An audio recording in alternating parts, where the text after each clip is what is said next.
ओशो एक ऐसा नाम जिन्होंने पूरे देश को झकझोर कर रख दिया। लाखों लोग उनके प्रवचनों में डूब चुके थे, लेकिन सत्ता के गलियारों में खलबली मची थी। धर्म के ठेकेदारों की सल्तनत हिलने लगी थी। उन्हें लगने लगा कि अगर इस आदमी को रोका नहीं गया तो सदियों पुरानी झूठ और डर की बुनियाद पर खड़ी उनकी सल्तनत की दुकान हमेशा के लिए खत्म हो जाएगी। सरकारें घबरा गई, साजिशें रची गई, मीडिया में जहर उगला गया, भक्तों को धमकाया गया, झूठे आरोप लगाए गए और आखिरकार ओशो को भारत छोड़ना पड़ा। लेकिन क्या यही कहानी खत्म हो गई? नहीं, असल खेल तो अब शुरू हुआ था। ओशो अमेरिका पहुंचे और वहां उन्होंने एक ऐसा कदम उठाया जिसने पूरी दुनिया को हिलाकर रख दिया। एक पूरा शहर बसाया गया, एक नई व्यवस्था खड़ी हुई, लेकिन फिर सत्ता ने अपने असली रंग दिखाए। अमेरिका में जो हुआ वो सिर्फ इतिहास का एक पन्ना नहीं था, वो ऐसे टकराव की शुरुआत थी जिसमें एक तरफ अकेले ओशो और दूसरी तरफ पूरी अमेरिकी सरकार। वो एक ऐसी जंग थी जिसमें अकेले ओशो पूरे सिस्टम से भिड़ गए। सन 1981 वो साल जब ओशो ने भारत छोड़ा और अमेरिका में कदम रखा। वहाँ ओरेगन में 64,000 एकड़ जमीन खरीदी गई। सोचिए, इतनी बड़ी जगह, एक पूरा शहर बसाया गया। इस शहर का नाम रखा गया रजनीशपुरम। लेकिन ये कोई छोटा मोटा शहर नहीं था, ये एक ऐसा साम्राज्य था जो अमेरिकी धरती पर एक आध्यात्मिक क्रांति लाने वाला था। जहाँ आलीशान हॉल बने, जहाँ हजारों लोग बैठकर ओशो के प्रवचन सुनते, जहाँ चारों तरफ आलीशान इमारतें थी, जहाँ लोग ध्यान भी लगाते, उत्सव भी मनाते और अपनी नई दुनिया का हिस्सा बनने का सपना भी देखते। अपनी खुद की फूड फैक्ट्री जहाँ हजारों अनुयायियों के लिए खाना बनता था। अपनी खुद की पुलिस फोर्स बाहरी दखल से बचने के लिए तैयार थी। और सबसे बड़ी बात, यहाँ तक कि इस शहर का अपना खुद का एयरपोर्ट भी था। ओशो के फॉलोअर्स के लिए ये किसी सपनों की दुनिया से कम नहीं था, जहाँ फ्रीडम भी थी, अध्यात्म भी और लग्जरी भी। अब सोचो, एक आध्यात्मिक गुरु का इतना बड़ा साम्राज्य, इतनी दौलत, इतनी पावर, ये सिर्फ भक्तों को ही नहीं बल्कि सत्ता के गलियारों में बैठे ताकतवर लोगों को भी बेचैन करने लगे। ओशो के साम्राज्य पर ऐसा हमला हुआ जिसकी गूंज पूरी दुनिया में सुनाई दी।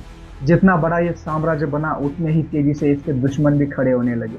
ओशो ने भारत छोड़ा, लेकिन सवाल ये उठता है कि आखिर क्यों एक ऐसा देश जहाँ हिंदू, मुस्लिम, सिख, ईसाई सभी धर्मों के लोग रहते हैं, फिर भी अपने ही देश में अपने ही लोगों ने ओशो को स्वीकार नहीं किया।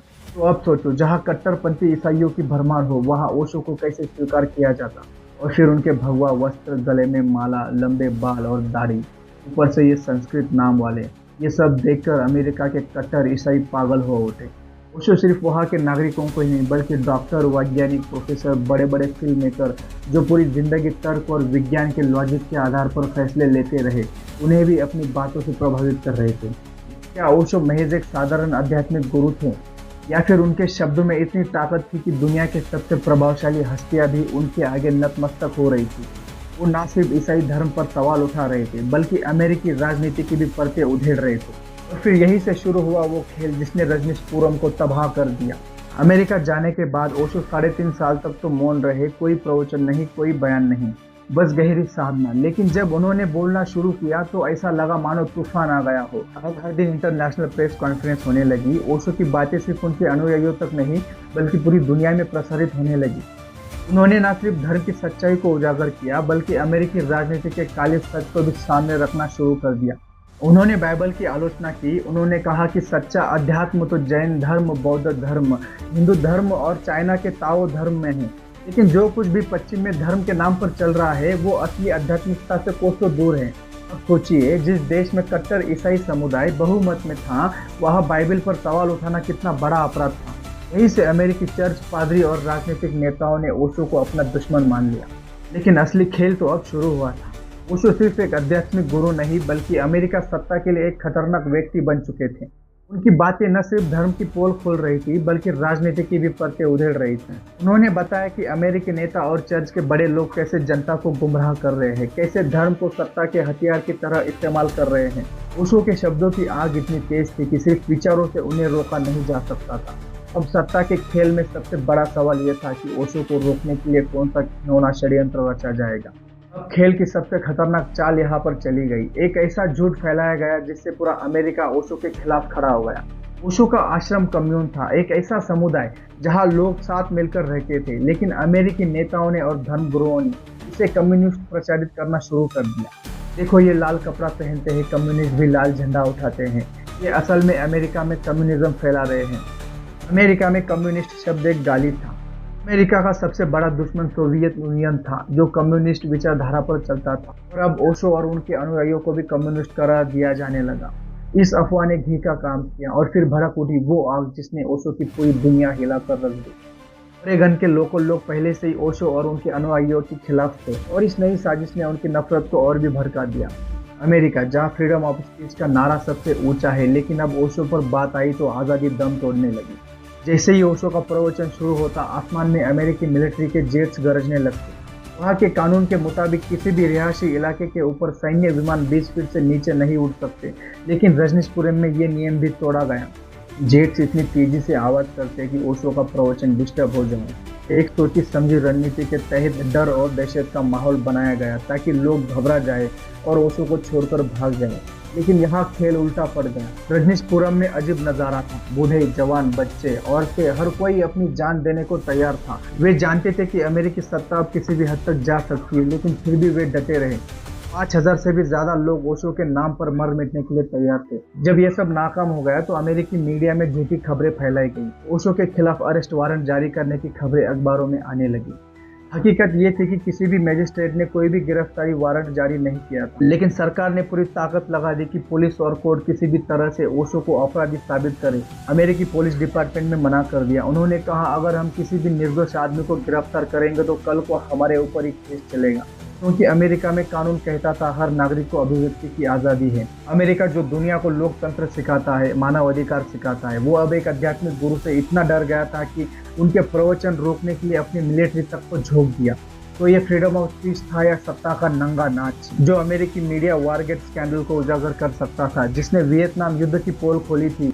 वही मीडिया अब ओशो के खिलाफ झूठे आरोप छाप रहा था। क्या प्रेस अब सरकार की कठपुतली बन चुकी थी? लेकिन अब सरकार का इरादा साफ था, रजनीशपुरम को मिटाना है, किसी भी कीमत पर ओशो को खत्म करना है। 1985 का वो साल जब अमेरिकी सरकार ने यह ठान लिया कि किसी भी कीमत पर ओशो को मिटाना है। जब पुलिस और कोर्ट के जरिए कुछ नहीं कर पाए तो आखिरकार उन्होंने मिलिट्री को आदेश दे दिया कि ओशो को गिरफ्तार करो। लेकिन ये सिर्फ एक गिरफ्तारी नहीं थी, एक खतरनाक साजिश थी, एक ऐसा षड्यंत्र जिसे पूरी दुनिया से छिपाकर रचा गया। अमेरिकी सरकार को पता था कि अगर ओशो को कोर्ट के सामने पेश किया गया तो कोई सबूत न मिलने पर उन्हें छोड़ना पड़ेगा।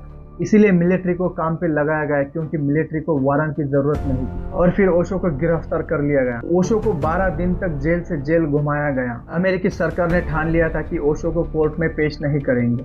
पहले एक जेल से फिर दूसरी जेल, फिर दूसरी से तीसरी, कुल मिलाकर 6 जेलों में ओशो को लगातार ट्रांसफर किया गया। इस दौरान उनको खाने में जहर दिया गया था। ओशो ने खुद कहा था कि उनको जेल में स्लो पॉइजन दिया गया। रेडिएशन पॉइजनिंग की वजह से उनके शरीर में एक अजीब तरह की कमजोरी और जलन थी। उनका पूरा शरीर सुन्न हो गया था। एक जेल में तो हद ही कर दी गई। ओशो से झूठे दस्तखत करवाए गए, मतलब ओशो को हमेशा के लिए गायब करने की साजिश की गई। अगर आगे चलकर ओशो की हत्या कर दी जाती तो अमेरिकी सरकार आसानी से कह सकती थी कि ओशो के नाम का यहाँ तो कोई कैदी था ही नहीं, यानी ओशो को हमेशा के लिए मिटाने का पूरा प्लान हो चुका था। लेकिन अमेरिका के मीडिया ने ओशो की जान बचाई।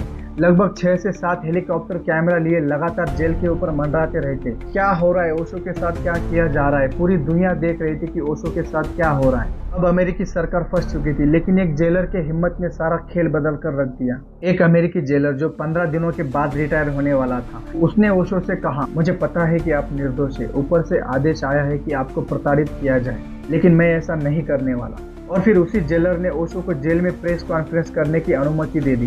अब सच्चाई पूरी दुनिया के सामने थी। अब अमेरिका ओशो को मार भी नहीं सकता और जेल में रख भी नहीं सकता। अमेरिका का सबसे बड़ा डर था कि अगर ओशो की मौत होती तो पूरी दुनिया जान जाती कि अमेरिकी सरकार ने ही उन्हें मारा है। लेकिन अगर उन्हें छोड़ दिया जाता तो उनका पूरा सिस्टम बेनकाब हो जाता। आखिरकार जिस दिन ओशो को कोर्ट में मजिस्ट्रेट के सामने पेश किया गया, मजिस्ट्रेट ने कहा कि ओशो निर्दोष है और उन्हें रिहा कर दिया गया। उनके खिलाफ कोई ठोस सबूत न मिला, इसलिए उन्हें रिहाई मिल गई। लेकिन यहीं पर एक और चाल चली गई। ओशो से कहा गया कि हम आपको रिहा कर रहे हैं, लेकिन एक शर्त पर, आपको तुरंत अमेरिका छोड़कर जाना होगा, साथ ही आपको $4.5 मिलियन का जुर्माना भरना होगा। इसके अलावा आपको कुछ छोटे मोटे अपराध स्वीकार करने होंगे जो आपने कभी किए ही नहीं। ओशो के पास कोई और रास्ता नहीं था। अगर वे इन शर्तों को नहीं मानते तो उन्हें वर्षों तक मुकदमे झेलने पड़ते। इसलिए उन्होंने ये शर्तें मान ली और जुर्माने की पूरी रकम चुका दी। रिहाई से पहले ओशो को जेल भेजा गया ताकि वे अपने कपड़े और अन्य निजी सामान ले सके। लेकिन जब वे जेल पहुंचे तो उन्होंने देखा पूरे फ्लोर पर कोई कैदी नहीं था। जहाँ पहले कैदी हुआ करते थे अब वो पूरा फ्लोर खाली था।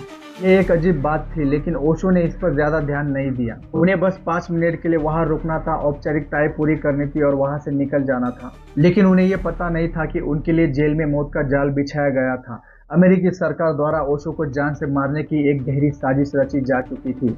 ओशो के सेल में एक टाइम बम लगाया गया था। समय इस तरह सेट किया गया था कि कोर्ट से लौटने में लगभग 2 घंटे लगेंगे। जैसे ही ओशो वहां से बाहर निकलेंगे, टाइमर चालू हो जाएगा और कुछ ही देर में पूरा सेल लौट जाएगा। ओशो की मौत को एक दुर्घटना बताकर मामला रफा दफा कर दिया जाएगा। यही कारण था कि पूरा फ्लोर खाली कराया गया था, ताकि कोई और कैदी इस हमले के चपेट में ना आए और सरकार आसानी से अपनी साजिश छुपा सके।